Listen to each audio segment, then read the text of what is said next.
the saddle on your instrument sits down here and really pays you no attention whatsoever, and you don't pay it any attention until it causes a problem. So I want to go through and show you what some of the problems are with a saddle. First and foremost is material. If it's not made out of ebony, it is not going to work. The tail gut coming up over top of this, it has way too much tension and is going to cut into it quite heavily. Even with this saddle, it's a fairly low quality ebony. It's actually cutting into the ebony just a little bit on this one. So you can imagine what would happen when makers are trying to cut corners and make this out of maple. You're going to slice right through it in no time at all, and pretty soon that tail gut's going to be working on the edge or the bout material or on the top itself.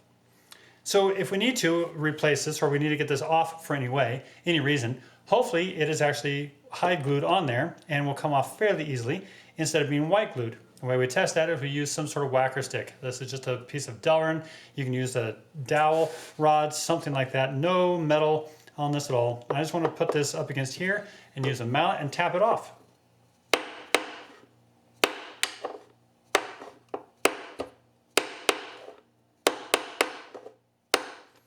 And that one's on there pretty well. My next course of action is going to be using my seam separation knife. I'm going to come in here on the side of the saddle. I'm actually going to push into it just a little bit. I'm going to do the same thing over on this side. What I'm trying to do is I'm trying to create a crack in that hide glue. I'm going to come in right underneath here. I'm going to do the same thing. I'm going to use that knife to separate this saddle up off of here.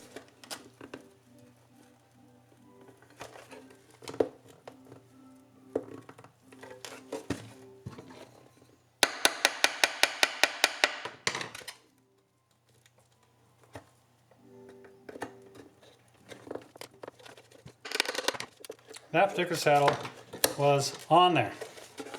All right, so this is going to give us an opportunity to clean all this up and fix several of these problems. So the first thing I need to do is I need to clean this saddle up. And I'm going to do that with a file. I'm going to pull my large file back out here and just lay the saddle right up on top of it and sand it off.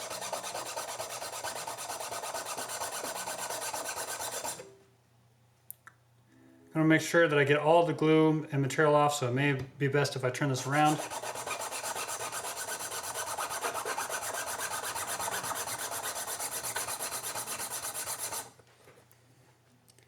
And I'm going to get down to where I've got a really nice solid flat surface.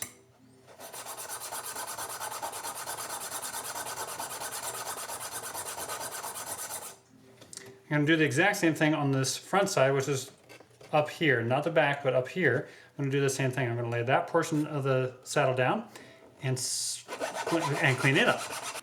Now what I've got is I've got a clean saddle that's ready to go back in there, but I don't have a clean area. I'm coming in with my chisel, and I'm going to clean this area up as well. I'm trying to remove the glues, not the wood.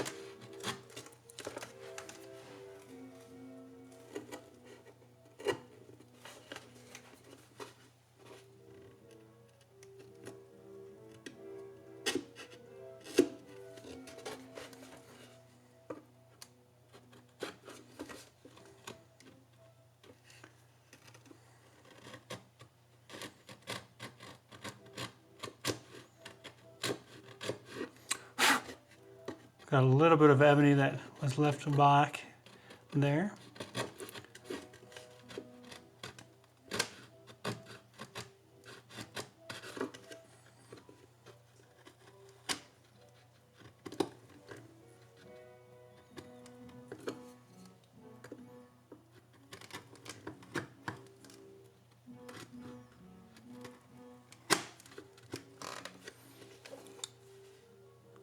And this one has got a big old bump right in the middle, so I'm going to take that bump off. Yours will probably be flat.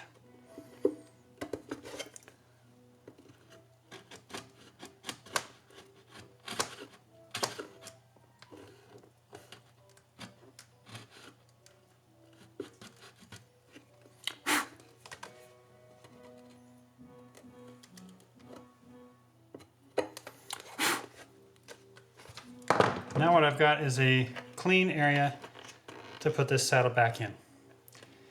What I don't have is any space between the saddle and the top. And I actually want a little bit of gap.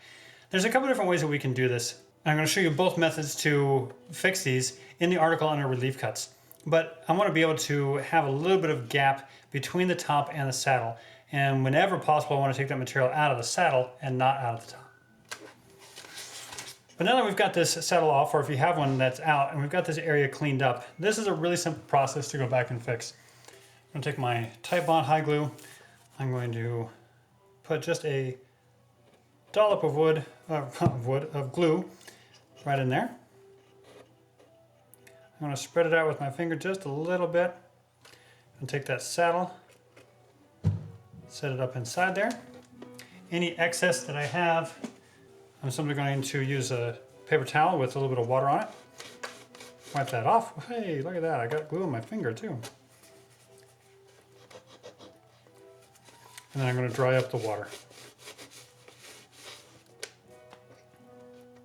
Now to hold that in place, I'm going to go really high tech with a piece of blue tape. And I'm going to tension this up. So I'm going to lay it on there. I'm going to make sure that pulls in where I want it to. I'm going to tape it to the top, tape it to the bottom. Now, if I'm dealing with a high-end instrument where I have really fragile varnish, I'm not going to use blue tape. On a high-end instrument, I'm actually just going to restring the instrument. I'm going to put the tailpiece back on and string it up and let the string tension be the clamp of holding the saddle in place. That way I don't ever worry about the stickiness of the tape pulling any varnish off. But I'm not worried about it on this instrument, so I'm just going to use tape and just tape that in. And I'm going to let that sit on there for at least an hour before I take the tape off.